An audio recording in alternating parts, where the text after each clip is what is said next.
Not so good. Now here is an example of how this phone conversation should have gone.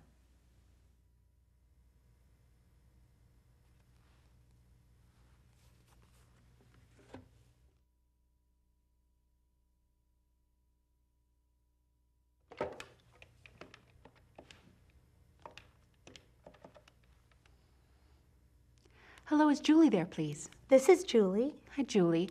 My name is Susan Smith. I'm calling for Parent to Parent.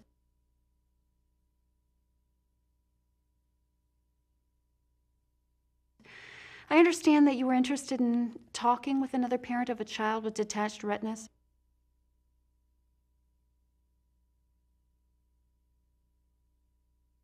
I have a son, Charlie, who has that diagnosis. Do you have a few minutes to talk now? Yeah, I have a few minutes. I just put Bobby down for a nap. I'm glad I caught you at a good time. How is Bobby doing?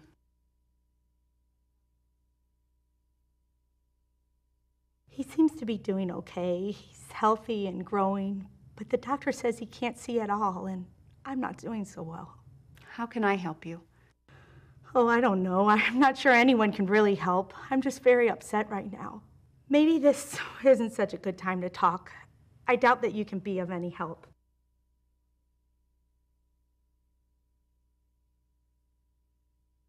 I can understand why you would be upset.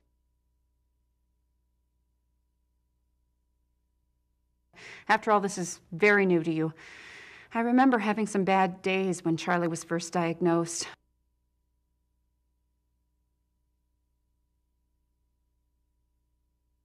I know everyone is different, but it helped me to talk about it, and I would be happy to listen if you think that might help.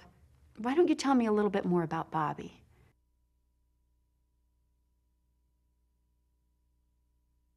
Well, I don't know. I just can't believe it. The doctor says that Bobby is blind. How can that be? No one in our family is blind. I've never known a blind child before. I've never even known a blind adult. It sounds as if the doctor's news hit you pretty hard. I can understand why you would be so upset.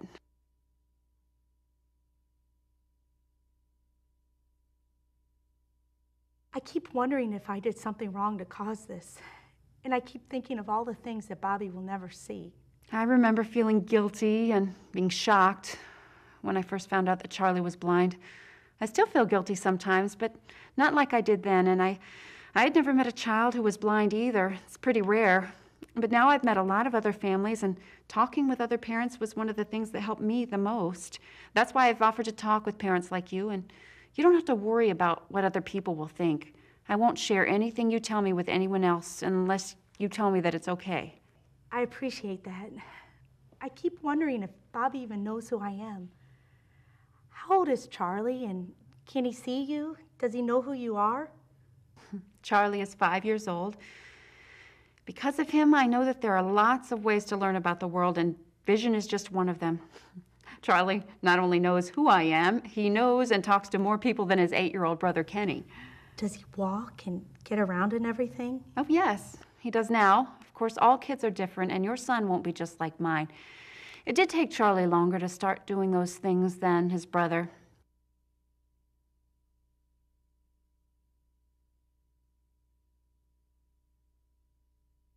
We worried about him and about how we would learn to help him. It seemed like he would never learn to talk or walk. But we got connected with some good people through the early intervention system, and they helped Charlie and us learn together. Now he gets around fine, and we have a hard time getting him to stop talking. Is Bobby getting any services now?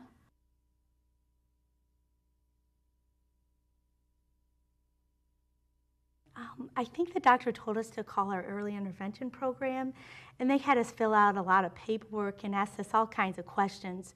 Then they told us to call another agency, and someone there told us they would call to schedule an appointment for Bobby after they got the information from his ophthalmologist.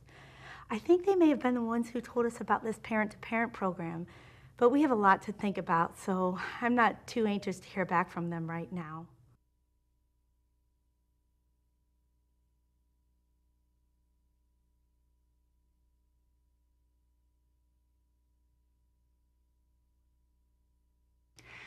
What kinds of things do you have to think about first? Well, the pediatrician sent us to the eye doctor, and he sent us to a specialist who told us that Bobby needs to have eye surgery to keep his eyes healthy. If he's blind, we're just not sure we want to put him through the surgery right now. I understand. He's still so little, and surgery's really scary to us. Has the doctor talked with you about why he made that recommendation and answered all of your questions about the surgery? He's supposed to be a good doctor, and he wants us to do this as soon as possible, but my husband thinks we should get another opinion, but I don't want the doctor to think we don't trust him. I know it's hard to decide what to do in situations like that. You do have a right to get another opinion if you want one, and I would think that your doctor would understand. You could talk with your ophthalmologist about it.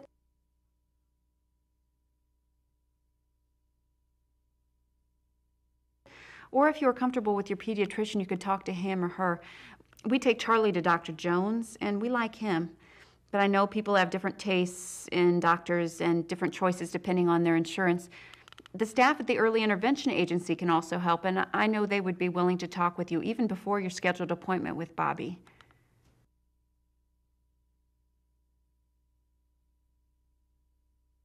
Well, maybe I will talk with his pediatrician. I really like her, and we have an appointment with her next week. I used to get nervous when I took Charlie to the doctor. It helps me to think about any questions I have ahead of time and write them down. I used to take someone with me too, my husband or my mother.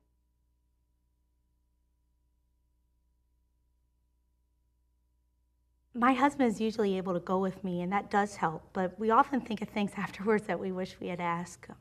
Maybe I'll talk with him ahead of time and try making a list. You're lucky that your husband is able to go to appointments. How is he doing?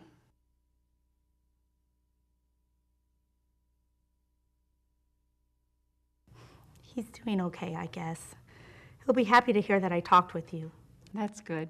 My husband and I would be glad to talk with him sometime if he's interested.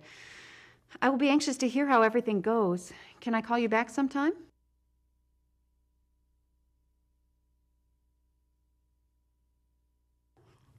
Yeah, I would like that. Well, when would be a good time to call? Well, Bobby usually sleeps about this time every day, but you are welcome to try me anytime. Our schedule is pretty crazy. How great that you have Bobby on a regular nap schedule. I know that can be a challenge.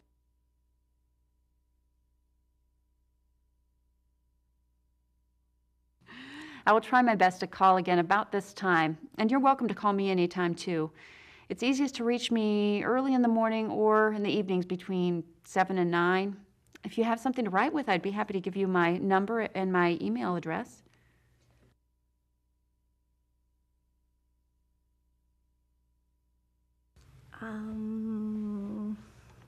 Okay, go ahead.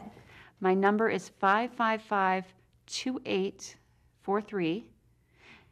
And email is susan1208@msn.com. Okay, I've got it. Thanks.